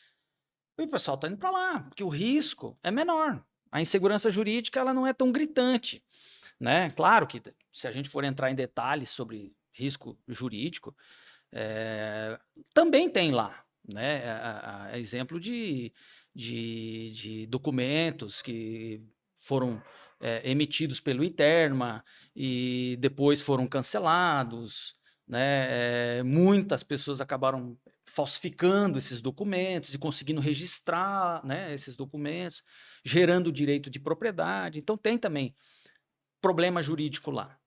No Piauí, eu acho assim, nós temos uma legislação hoje em vigor, né? Muitas pessoas estão respeitando, né, essa legislação e estão seguindo suas diretrizes, né, no sentido de regularizar perante o Estado essas propriedades, né, ou essas posses agrárias, mas tem muita gente que vai bater de frente, né? Por quê? Porque já comprou a terra, presume-se proprietário quem é o titular da matrícula, tem tempo suficiente aí para uso capião. Então tem muita matéria que você poderia discutir, mas hoje eu vejo assim que a maioria dos agricultores, dos produtores, eles estão aderindo ao sistema de regularização fundiária do Piauí. Talvez porque seja uma forma menos traumática, né? Ou Menos vamos dizer assim, menos traumática, traumática. de ter que desaguar no judiciário, passar 20 anos litigando, gastando horrores aí também, né? Mas voltando à questão da ocupação do nosso imenso cerrado, Patrick, eu queria, né, dizer assim, eu ouso até dizer, o Piauí, junto com o estado do Tocantins, são os dois únicos estados do Brasil que ainda têm áreas onde a legislação permite ser expandida, porque o resto do Brasil não tem mais área, muito pelo contrário. O passivo ambiental é muito grande. Vá para o resto do Brasil, tirando os dois estados que eu falei, Piauí e Tocantins, talvez o Maranhão ainda tenha também. Sim. O resto não tem mais para onde expandir. Por Não quê? tem Porque mais. já ocupou aquilo que não podia e que não podia. E o Piauí não, ele está numa situação muito privilegiada. Você pega o Paraná, por exemplo. Você pega o Piauí, o último levantamento desenvolvido de norte a sul, leste a oeste. tempo, com dados do CAR, o Piauí tem 70% de sua área ainda a ser utilizada. 70% de sua cobertura. Isso levando em consideração as limitações administrativas, né? Exatamente. Reserva legal, E eu ainda diria o seguinte, APP. não precisa você ocupar 70% do cerrado, que é o que a lei estabelece. E nem dificilmente você conseguiria ocupar 70%, a não ser naquelas áreas totalmente planas. Sim. Eventualmente você tem APPs, você tem terras que precisam ser ocupadas. Uma quebra de relevo ali, né? Mas com 50% a 60% de ocupação, nível de ocupação, o Piauí ainda tem no mínimo 3 a 4 milhões de hectares. 3 a 4 milhões de hectares para ser expandido. Isso dá um Mato Grosso. Você imagina o potencial que isso tem em relação a... Eu concordo com a política de utilização das áreas degradadas em paralelo com a abertura de novas áreas, né? Eu acho importante também a gente priorizar essas terras que, entre aspas, né, ou estão em pousio ou estão com atividades paradas, porque... né, autorizar mais abertura de terra para um determinado empreendedor se ele tem lá uma quantidade significativa de área que ele não utiliza, que ele já exerceu a supressão da vegetação e tal. Eu acho interessante essas duas coisas caminharem juntas, né? Aqui no Piauí, o senhor tem esse levantamento, se existe muita área degradada que não está sendo utilizada, e as pessoas ainda continuam pedindo mais aberturas de terra na Semar, assim? Não existe um levantamento preciso, mas o que eu posso dizer é o seguinte, a própria legislação ela não permite, Patrick, o próprio Código Florestal, ele impede que você autorize uma área, vamos dizer assim, uma abertura de uma nova área, em uma área que tenha área aberta e não trabalhada. Então, primeiro você trabalha a área, aquilo que já... para depois você pedir uma expansão do seu empreendimento. A própria legislação já impede isso. Agora, o que Que existe muitas vezes está em pousio, né? A o pessoa que fala, não, está em existe, o que a pousio, eu gente estou com a sabe licença válida e quero uma mas nova o autorização pousio de não é uma desmate. área, vamos dizer assim, o pousio Né? propriamente dito, ele não é uma, vamos dizer assim, uma área degradada nem abandonada. É. Uma área Não degradada não necessariamente, né? necessariamente. Uma É. área degradada ou abandonada é uma área que, de fato, não está no processo produtivo. Sim, sim. Aliás, o pousio é uma das técnicas de produção agrícola que o agronegócio utiliza exatamente para Você deixa dar uma permitir respirada, né? uma respirada, um processo de renovação da fertilidade natural, enfim, para aquela terra dar uma, como você disse, respirada. Mas isso não é uma área abandonada, degradada, é diferente. Isso Sim, precisa, sim. inclusive, ser entendido pela própria equipe de fiscais. Eles têm que Entender essa diferença. entender essa diferença. Sim. Agora, o Piauí ele tem efetivamente algum passivo ambiental. Tem, né? Mas o passivo ambiental é em relação a algumas áreas que não têm reserva legal devidamente, né, protegidas, ou que teve a ocupação total, que precisa ser regularizada, Sim. e tem algumas APPs também que foram identificadas nesse processo do CAR, que vão ter que passar por um processo de recuperação, de regularização, um processo de recuperação. Mas não é vamos dizer assim, uma dimensão muito grande. Eu estimaria aí em torno de 20% das áreas atualmente ocupadas. 20%, pelo menos, tem algum tipo de passivo ambiental, o que é muito pouco em relação ao resto do Brasil. Quem tiver na situação de área consolidada, que a legislação trouxe um marco temporal, com a prorrogação do CAR, prorrogou o PRA. Exatamente. Então, né, se essa pessoa levar uma autuação por um déficit, né, de reserva, por exemplo, e ela tiver numa situação consolidada, ela pode se defender, por exemplo, desse auto de infração, dizendo, não, calma aí, você não pode me multar, eu estou numa situação consolidada e eu posso, fazer o meu CAR e apresentar o meu PRA Isso. para regularizar esse meu passivo. E isso suspende a autuação exatamente. E no momento que ele regulariza, extingue a infração. Isso. Então é interessante saber, doutor Morfé, que a gente não tem tanta área degradada, abandonada no Piauí. Não, esse levantamento que a gente, pelos números do CAR que a gente fez, os últimos, não demonstra essa situação de grandes áreas degradadas. Né? Degradadas que seria um termo bem, né? Onde a área de fato foi abandonada, não está produzindo e tem algum tipo de passivo ambiental que precisa de fato ser recuperada para voltar ao processo produtivo. Ela tem que ser produzida, né? Tem que ser produzida. Aliás, tem que produzir. Doutor Morafé, e me diga uma coisa, existem algumas curiosidades aí que a gente sempre debatia, né? Ao longo desses 16 anos aí, são incontáveis, né? Mas eu me lembro na época que se falou da Suzano Vir, nós tivemos aquele murmurinho, tal, audiência pública, o governo, né? Não se falava outra coisa, né? Para as pessoas do agro e que trabalham com agro, advogados, Semar, IBAMA e tal. E eu me lembro que surgiu um bafafá dizendo que o eucalipto seca o lençol freático, ia acabar com a água do Piauí. Isso é mito, é verdade? Existe uma explicação técnica a respeito dessa cultura?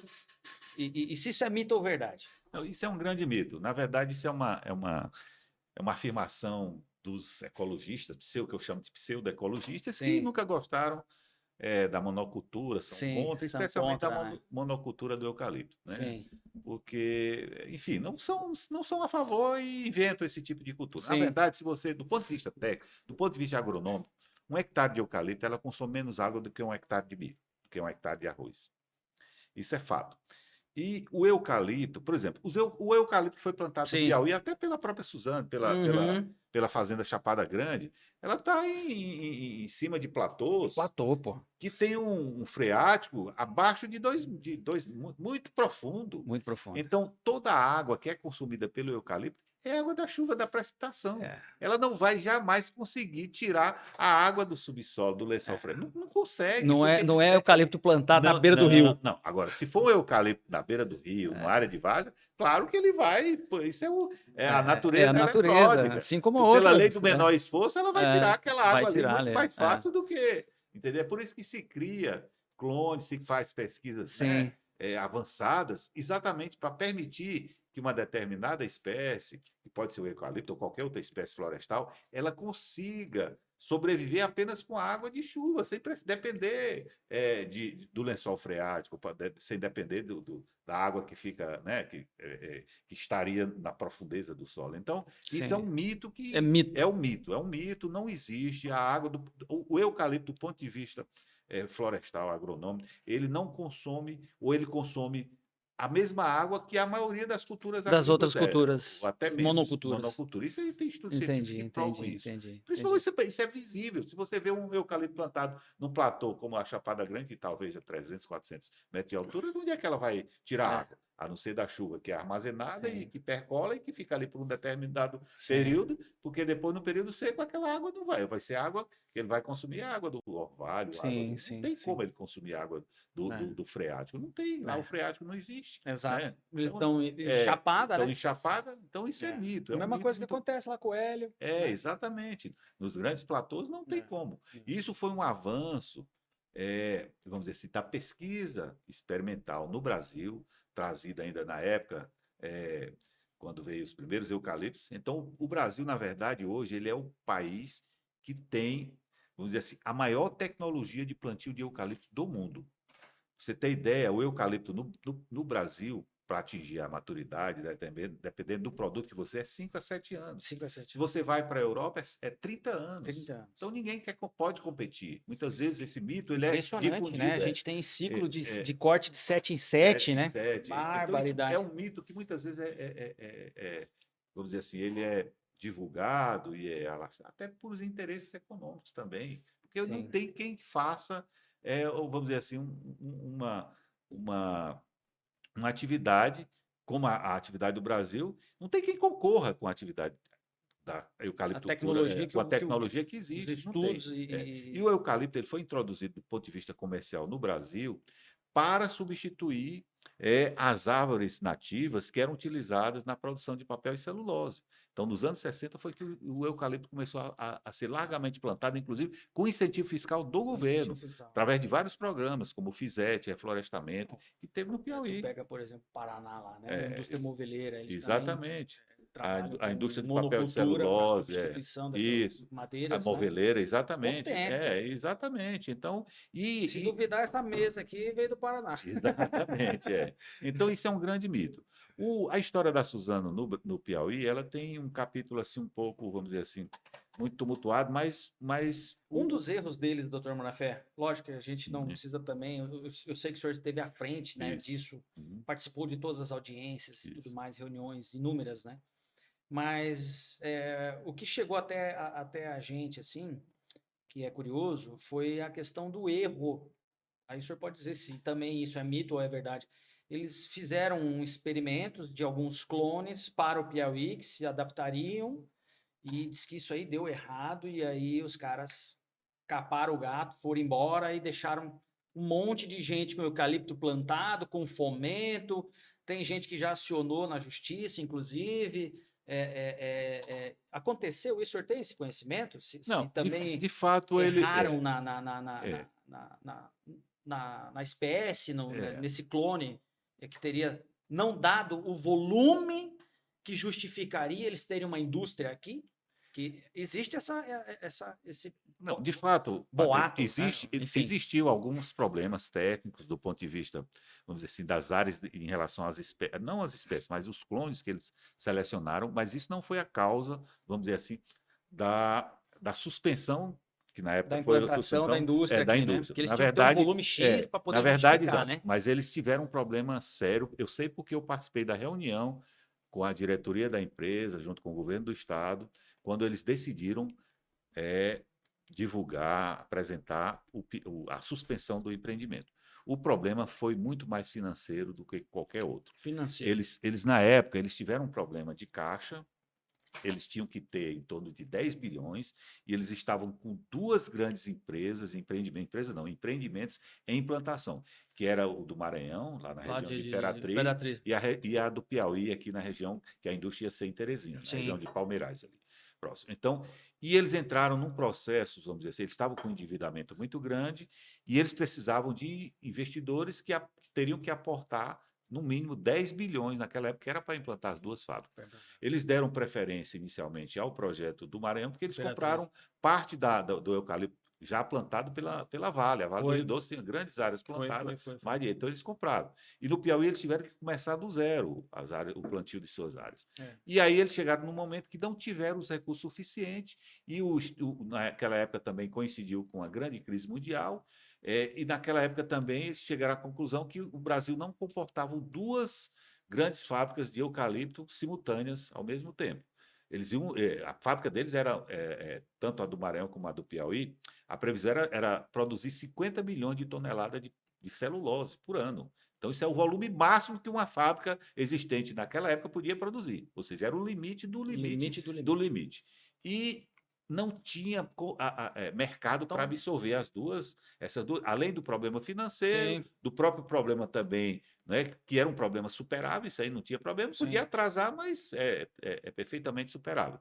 Sim. Mas aí eles tiveram que suspender de fato o empreendimento do Piauí, e aí eles deram preferência ao do Maranhão, porque lá já tinham boa parte do plantio feito, e aí foram embora, né?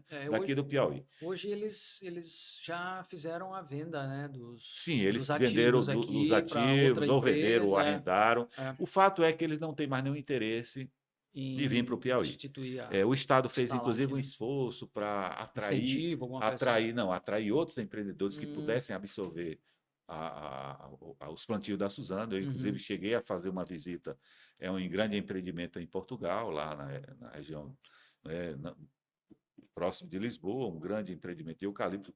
Um dos diretores dessa empresa veio ao Piauí, conheceu o projeto da Suzano, mas na época houve vamos dizer assim, não houve interesse da Suzano em transferir. Então era um concorrente, né? Então ele não, então o Estado do Piauí não conseguiu convencer a Suzano, já que ele não estava querendo implantar, que transferisse esse empreendimento para um outro interessado pudesse assumir e absorver. Hoje o escritório está auxiliando a Suzano na transferência desses ativos.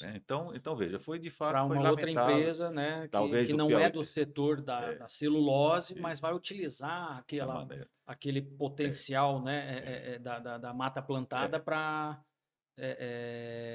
a sua atividade industrial. Talvez o Piauí tivesse, com esse grande empreendimento, tivesse no outro patamar. Porque, para você ter ideia, naquela época, o empreendimento da Suzano ia representar, se eu não me engano, um aumento de 5% só no PIB do Piauí. Só no PIB. Então, era um empreendimento realmente muito... E, doutor Manafé, falando nisso, né, a gente percebe aí outros estados, né, já com toda a cadeia do agro montada, né? Homem do campo, indústria. Isso. Né? O Piauí ainda discute segurança jurídica. O Piauí ainda discute questão fundiária. Né? Desburocratizou bastante o licenciamento ambiental. Eu acho que isso é um avanço, né? O que falta para a gente poder fechar essa engrenagem? Na sua visão? Eu creio que... Na sua experiência. Exato. Eu vou dar um exemplo aqui. O caso da Bunge. O caso da Bunge é emblemático. Quando a Bunge veio para cá, ela recebeu todos os incentivos fiscais e ela tinha um compromisso de implantar toda a cadeia, né, de industrialização, começando com o processo de fabricação de margarina, enfim, de implantação de fábrica de embalagem, etc. Sim. E ela não implantou. Não implantou e nem incentivou. Eu acho que houve um erro, talvez, de visão estratégica do próprio governo, de fazer com que a empresa cumprisse aqueles compromissos que ela assumiu. Entendi. Entendeu? Então, já que ela recebeu incentivo para implantar e não cumpriu aqueles compromissos que alguma coisa, ela tinha que ser chamada. Porque tu pega hoje, ela só tem as receptações, né? Ela só tem unidades de recebimento. Ela né? só recebe, processa o óleo e transforma ele em óleo degumado. O óleo degumado é o óleo bruto. Então, ela tinha um período para fazer isso, mas a partir de um determinado momento ela tinha que obrigatoriamente implantar um processo de beneficiamento para agregar valor àquele produto que está saindo do Piauí. Então, o óleo degumado ele vai para o Goiás, vai para outros estados e lá é transformado, é processado em inúmeros produtos. E isso não está acontecendo no Piauí. Eu acho que houve talvez aí uma certa, vamos dizer assim... O senhor sente que o governo tem interesse nessa industrialização? Pois é, eu não posso dizer assim porque eu não acompanho a parte, né, vamos dizer assim, da gestão desse setor do governo do Estado. Entendi. Eu não poderia dizer com certeza, mas na minha visão, eu acho que faltou, talvez, um esforço maior do Maior do do Estado. Estado em obrigar a Uhum. empresa, olha, meu amigo, você recebeu os Se incentivos. o A compromisso está conosco, contrapartida era isso. Por que traga você a não cumpriu? indústria. Então vamos. Se ela quiser ir embora. A Suzano tem poucos funcionários, não sei se é 90 funcionários. Isso, do ponto de vista social, não é Não nada é nada. para um grande empreendimento como aquele. Talvez É, ela, né? Enfim, então isso foi talvez uma. É na minha visão, eu não sei se isso de fato entendi, é, mas a minha visão entendi. é que acho que faltou um esforço maior É do um governo. caminho que eu acho que a gente não tem como se É, afastar. é, Na hora que a gente tiver segurança jurídica já isso, bacana, as áreas discriminadas, o isso. que é privado, ok, o que é público, ok. E eu acho que a industrialização é algo que não vai demorar a acontecer, porque você pega os estados desenvolvidos, isso é uma realidade. E o Piauí é a fronteira agrícola, né? Exatamente. Então a gente vai chegar nesse ponto, Com certeza. O né? A Piauí gente vai hoje, ele. chegar. É, O Tocantins, é. A indústria o da Maranhão, né? carne, Que já tem uma certa é, industrialização. Né? Eu acho que isso aí é inevitável e é bom pra com certeza, caramba pro com Piauí, certeza, com certeza. O né? Piauí ele precisa de fato ter porque o incentivo à industrialização ele vai agregar muito mais, vamos dizer assim, valor à própria Sim, cadeia do a agronegócio. própria cadeia do É. agronegócio. É. Agora, tem outros, vamos dizer assim, outros grandes vetores de desenvolvimento do Estado, por exemplo, o próprio setor das energias renováveis, Patrick, que hoje Não, tá bombando. tá bombando. O Piauí hoje ele está praticamente quase no Estou primeiro lugar. recebendo ligação quase todo dia do pessoal Isso, precisando de reposição é, florestal, porque isso, vai desmatar para isso. implementar, Então, né? iniciou com a energia eólica, Foi. agora, né, As as fotovoltaicas, aquelas. fotovoltaicas, aquela expansão bem acelerada, e no futuro o próprio hidrogênio verde, que é um Hidrogênio verde. grande, vamos dizer assim, a energia do futuro, é o É a energia do hidrogênio verde. futuro. É a energia do futuro. É. Doutor Monafé, outro mito ou verdade aí? Certo. A questão do sequestro de carbono. Todo mundo fala, pô, vocês vão tirar a natureza, vai plantar soja. É mito ou é verdade que Deixa eu a lhe dizer. cultura anual também faz a sua cumpre a sua missão em relação à poluição? Deixa eu lhe dizer. O que que acontece? O que é o carbono? O carbono é um elemento químico, né, que constitui a maioria dos vegetais, ou praticamente todos os vegetais, especialmente os vegetais arbóreos, Sim. ou seja, aqueles vegetais de grande porte que a gente chama de árvore. Então, o que é a celulose, que é o componente básico de uma árvore? É um conjunto de cadeia, é uma cadeia de carbono, né, que através né, de processos químicos, ela que forma a celulose. Então, a árvore em si é um repositário de carbono, na forma de celulose ou na forma de outros componentes. Sim. O que que acontece? Quando uma árvore é pequena e para ela crescer, ela vai precisar de muito carbono do ambiente, da atmosfera. Então, quando ela cresce e atinge o clímax, ela deixa de absorver carbono, ela vai entrar em equilíbrio. Então, ela está lá com aquela quantidade fixa de carbono. E o que que pode acontecer? Se você derrubar ela, dependendo do que você vai fazer, esse carbono pode voltar para a atmosfera. E aí traria os efeitos negativos Sim, sim, da sim. emissão atmosférica, né, do carbono. Bom, dependendo do que você vai fazer, vai produzir, vai dar um destino, esse carbono ele vai entrar numa cadeia, no processo, ele não vai para a atmosfera. Bom, então quando você desmata uma floresta, se ela é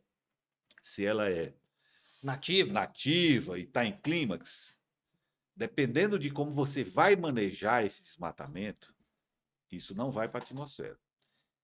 E quando você planta, qualquer que seja a cultura, se for uma cultura anual ou especialmente uma cultura florestal, você vai ter, vamos dizer assim, uma cobertura que vai consumir um carbono da atmosfera para poder ela crescer. Senão Crescer. ela não cresce. Senão não cresce. É como uma criança. Ou seja, ela Vou, sequestra o ela sequestra carbono carbono. para a sua A evolução sua evolução. É como natural. uma criança. Por exemplo, quando uma criança nasce, ela vai crescer. Então, ela vai consumir muito mais alimentos e energia para chegar na sua vida adulta. Depois da sua vida adulta, ela não vai mais crescer, não vai mais. É. Então, ela atingiu, vamos dizer assim, em tese, o O clímax, clímax. que é o que a gente chama na área florestal. Sim. Então, veja, o fato de você ter uma floresta nova, do ponto de vista ambiental, em relação ao carbono, é muito melhor do que você ter uma floresta nativa intacta. A vantagem dela é que ela está com o carbono ali mantido. Suficiente para ela, mas ela não Ela não precisa de sequestra, mais. não precisa de mais. Ela não vai sequestrar mais porque ela está em equilíbrio. Então, qual seria a vantagem de você derrubar uma floresta e implantar uma atividade? É que você vai ter, dependendo do que, se você não queimar, você vai ter uma vantagem. Agora, se você queimar, não, você Sim. estaria devolvendo uma quantidade muito grande, mas em contrapartida, se você plantar, você pode voltar a ter esse carbono sequestrado da atmosfera. Por quê? Porque aquela planta ou aquela árvore, para crescer, ela vai consumir uma quantidade muito maior do que a nativa em clímax. Exatamente. Né? O problema é botar isso na cabeça de um pessoal aí. Né? Exatamente. Os caras não entendem. Por sua vez, tipo, pô, vocês vão tirar a natureza. Tá? Uma área florestada, né, com árvore, ela tem outros benefícios para a natureza que a gente chama de... são aqueles benefícios ecossistêmicos, né? Ela mantém, vamos dizer assim, vamos dizer assim, a questão do ciclo do hidrológico, ela mantém aquele ciclo hidrológico permanente, ela favorece um clima o mais ecossistema também, né? ela questão mantém de um fluxo fauna, gênico de espécies, ela tem todo um conjunto de benefícios que de alguma forma traz benefícios para a sociedade, para a população. Mas em relação ao carbono, eu diria que mito. É mito, né? Uma floresta em clímax, ela não. E a Mata Atlântica, hein, doutor? A Mata Atlântica. Esse assunto é polêmico também, hein? Eu diria que ele é polêmico. Eu já tive até com o doutor, com o Wellington Dias, nosso ex-governador, tratando desse assunto.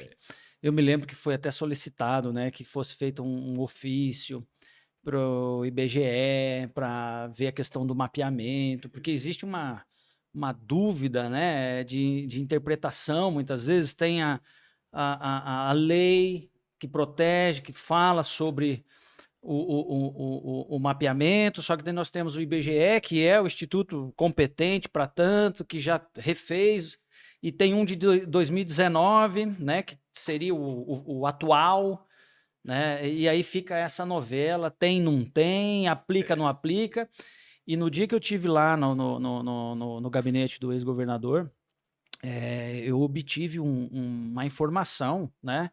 Não sei se oficial, mas assim, de conversa, de corredor, mais de 200 mil hectares de empreendedor, de áreas que estão em nome de pessoas privadas, empacadas com licenciamento ou que poderiam pedir um licenciamento para alguma atividade econômica, né? Travadas por conta da suposta afetação do bioma Mata Atlântica. Eu diria o seguinte, que para mim não existe esse problema, para mim ele é superado, né? É superado. Pelo seguinte, você tem de um lado a ciência e do outro lado a legislação. Então, em 2006, quando foi publicada a lei, né, da Mata Atlântica, proteção da Mata Atlântica, ela estabeleceu no artigo 2º o que é a Mata Atlântica, o que é que constitui o bioma da Mata Atlântica. E simplesmente ela estabeleceu o seguinte: constitui o bioma Mata Atlântica as seguintes formações florestais, conforme mapa do IBGE. Aí falou lá: floresta ombrófila densa, floresta ombrófila aberta, floresta estacional decidual, semidecidual, etc, etc. Bom, essas tipologias florestais, elas são uma classificação oficial que é estabelecida pelo IBGE em razão da própria característica daquela tipologia. Por exemplo, a floresta ombrófila densa. Por que chama ombrófila? Ombrófila é porque ela é fechada, o sol não consegue penetrar e ela, ombrófila, vem de sombra. Então, é uma floresta fechada, onde o sol não entra e ela é inteiramente sombreada. Então, isso é o que é uma floresta ombrófila densa. Qual é a maior floresta ombrófila densa do Brasil? A floresta amazônica. Na Mata Atlântica, também, a maior formação, mais, vamos dizer assim, significativa, é a floresta ombrófila densa, que está no local que é conhecido como, ou seja, que está sob a influência do Atlântico, portanto, ela é uma formação Uhum. atlântica. Mas necessariamente a floresta ombrófica dessa da Amazônia não é a mesma. Não é a né? mesma. Em termos de tipologia, ou seja, é a mesma. Tem as mesmas características, Mas aí nós temos fitofisionomicamente, fitossociologicamente, são totalmente diferentes. Da mesma forma, floresta estacional decidual, floresta estacional semidecidual, são formações que são caracterizadas por quê? Ela é estacional porque em alguma época do ano, por uma questão estacional, ela vai perder parte das suas folhas. Uhum. Pode ser o frio, pode ser o calor, pode ser a falta de chuva. Então, por isso que chama estacional. Uhum. Decidual, quando ela perde mais de 50% das folhas. Semidecidual, quando ela perde menos de 50% das folhas. Mas também segue o mesmo critério de tipologia.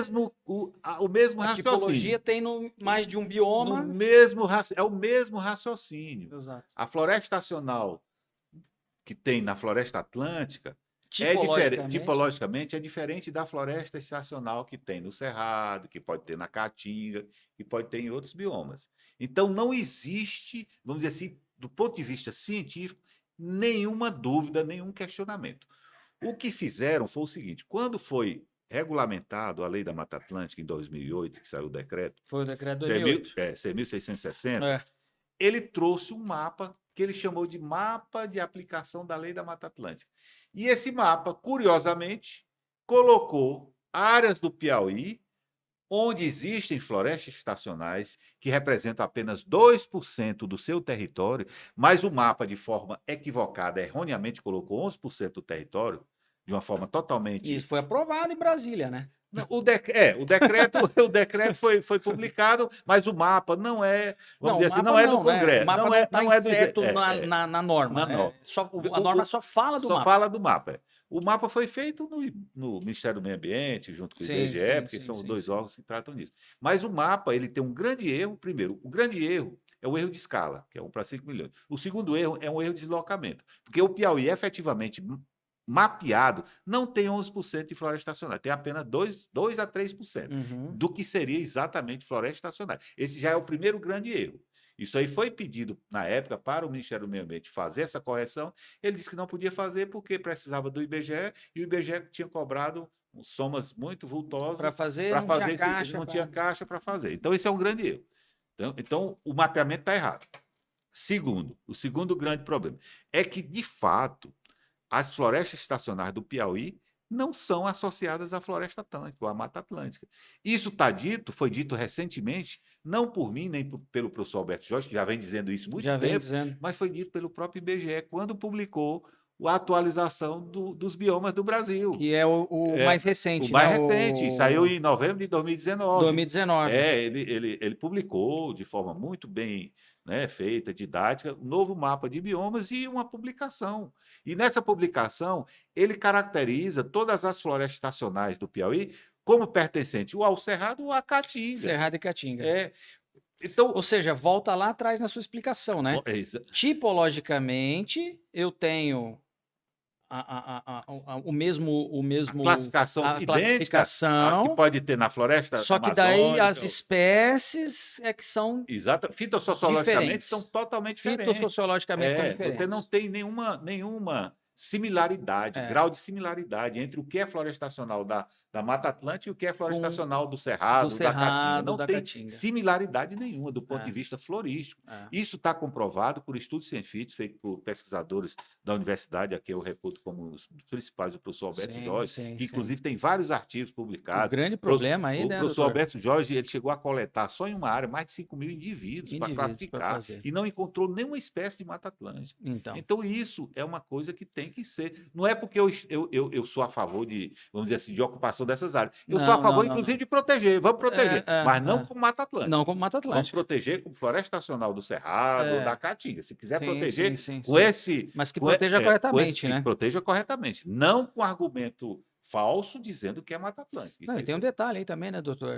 O senhor, à frente da SEMAR, o senhor enfrentou problemas, né? Em relação ao licenciamento, renovação de licenciamento.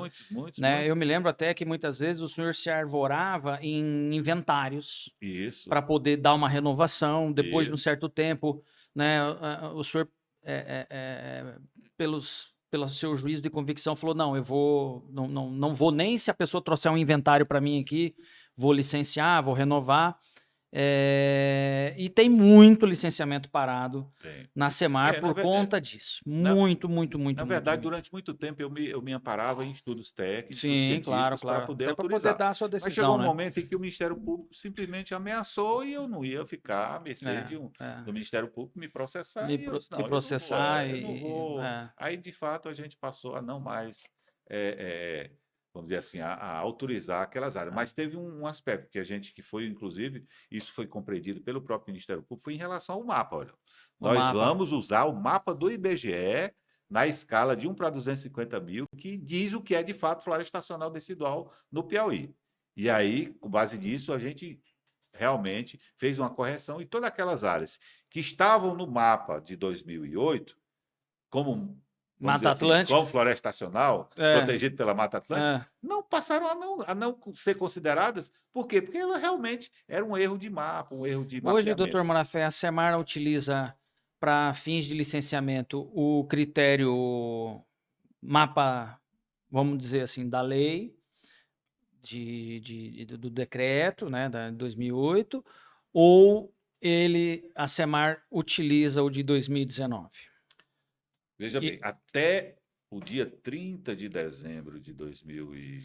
Porque sabe por que eu te pergunto isso, doutor? Porque, por exemplo, a gente tem que muitas vezes, quem adere às novas regras, sem questionamentos jurídicos e tudo mais de regularização fundiária, se você está em região de cerrado, você tem que ter a CRD provisória para fins de licenciamento emitida pelo INTERP. Certo. E hoje o que o pessoal está fazendo? Está indo lá no mapa de 2019 para saber o que é cerrado e o que não é cerrado, para pedir ou não CRD provisória para o INTERP, que é o Instituto de Terras do Piauí, que é coligado em determinadas situações aí à Secretaria de Meio Ambiente, né? E eu queria saber do senhor, né? Essas pessoas podem continuar olhando esse mapa de 2019 para saber se é cerrado ou não, e se o INTERP, se a Semar, por exemplo, der um parecer num estudo dizendo, você precisa de CRD, e ele bateu o pé, diz assim, não preciso de CRD, porque o mapa de 2019 diz que aqui não é cerrado, é caatinga, vamos supor assim, entendeu? Existe, então, a vigência desse mapa de 2019, que tira Mata Atlântica do Piauí, né, praticamente, ou ainda vale o anterior? Não, o que eu posso lhe assegurar, Patrick, é que até o último dia que eu estava na Semar, existia uma orientação, inclusive consolidada, depois que saiu a publicação do mapa de biomas, o novo mapa de biomas do Brasil, 2019, é que, primeiro, o Centro de Geotecnologias, que faz a análise geoespacial, geolocacional de todo o processo de licenciamento, ele daria parecer favorável naquelas áreas em que efetivamente se encontravam nas áreas de cerrado e que não tivessem floresta estacional naquela cobertura. Então, o que não fosse floresta estacional decidual, independente de ser, inclusive, caatinga ou cerrado, estaria apto a receber o licenciamento. Entendi. Não teria problema nenhum. O que eu posso dizer também é que a maior parte das áreas classificadas como floresta estacional no mapa de biomas, né, e no mapa de vegetação, elas não estão associadas ao bioma cerrado, elas estão associadas ao bioma caatinga. Posso assegurar mais ainda, é que o mapa do IBGE, compatível com a escala 1 para 250 mil de biomas de 2019, ele fez uma correção significativa do mapeamento de biomas do Brasil. Perfeito. Então, ele hoje é um mapa muito mais preciso do ponto de vista espacial, tem uma precisão espacial muito maior, e ele é um mapa confiável, e é o mapa em que, oficialmente, é que determina o que é bioma do Brasil. Então, a Semar, ela estava fazendo até a minha gestão, enquanto eu estava lá, e eu creio que continua fazendo isso, a não ser que tenha havido uma orientação diferente. Mas até o dia que eu saí, e que eu estava lá, a orientação era essa. É cerrado, está muito bem caracterizado, não tem floresta estacional decidual, não tem problema nenhum, é licenciável totalmente. E aquilo que é Floresta Nacional Decidual, geralmente associada à caatinga, não receberia o licenciamento enquanto essa questão não fosse, de fato, dirimida pelo IBGE ou pelo MMA, que ainda não foi. Sim. Infelizmente. Doutor Morafé, o tempo chegou ao fim, né? Conversa boa. Infelizmente, né, conversa boa, voa. Por mim, eu ficaria até a noite. Como diz lá no Sul, conversa boa, voa. Muito obrigado. E aí, quais são os próximos projetos aí, doutor Morafé? O senhor se aposentou? De fato, agora eu me aposentei, curtir a família. Né? Eu já estava aposentado definitivamente do IBAMA, Sim. Continuava em atividade na SEMAR até 30 de dezembro de 2022. Nesse momento eu estou dando uma descansada, Tá né? Afinal, Patrick, eu trabalhei praticamente 43 anos, assim, quase que ininterrupto. Sim. Né, ininterruptos, e sem tirar férias longas, sem tirar os 30 dias de férias, e eu preciso realmente... Vai pegar um período sabático aí para dar uma descansada. Sabático, uma quarentena aí, aproveitar aí a família, Sim. mas certamente eu vou, vamos dizer assim, aceitar novos desafios. Né? Não sei quais são ainda, Sim. tenho muitas propostas, recebi aí muitos convites, né, de trabalhar, continuar trabalhando como consultoria. Legal. Certamente vai ser um caminho que Com eu certeza. vou pensar muito bem e, dependendo da oportunidade, eu vou, vamos dizer assim, abraçar. De repente a gente faz até umas parcerias, né, doutor Morafé? Certamente. Agora o senhor pode, né? Agora eu posso, né? Mas é isso. Bom, eu te agradeço imensamente a ter comparecido, a aceitado o convite. Conversa muito agradável. A ideia do podcast é essa, né? Trazer pessoas que, de certa forma, direta ou indiretamente, são ligadas ao agronegócio. Ouvir suas histórias, saber da importância do agro, né? O que essas pessoas que serão entrevistadas, enfim, convidadas a bater esse papo, entendem e pensam sobre o agronegócio. Te agradeço imensamente, doutor Morafé, de coração. O próximo convidado, ele é uma surpresa, hein? Mas tem tudo a ver com o agro. Eu vou deixar uma brecha aqui e vou dar uma dica para vocês. O doutor Morafé sabe quem é. O apelido dele é Tatu. Agradecer também as empresas que fazem com que esse podcast seja uma realidade, tá? Fazenda Real, Chapada Grande, né, da Real Regeneração Agropecuária, do meu amigo Thiago. Thiago, um beijo, te amo. Graúna, na Lavoura, Ração Nativa, empresa Companhia Agrícola Nova Era, do Elhão. Serra Cal, obrigado Cíntia, obrigado Guardiana, Serra Cal, que trabalha com calcário no Maranhão. Bamex, do meu amigo Ricardo, Staff, que faz a contadoria nossa lá do escritório, também trabalha com contabilidade ligada ao agronegócio. Strondo e América Sementes, do Marcelão, parceirão Marcelão, que veio de Carapó, no Mato Grosso do Sul, também é lá da minha terra. Quem mais? Fazenda Sapucarana, do Pit, Gustavo Mendes, da GG Imóveis, meu amigão, companheiro de Rotary, muito obrigado. Agradecer também a TMJ Criativa, né, que é onde nós estamos gravando esse podcast. Obrigado, Eric, e todo o seu staff pelo apoio, tá?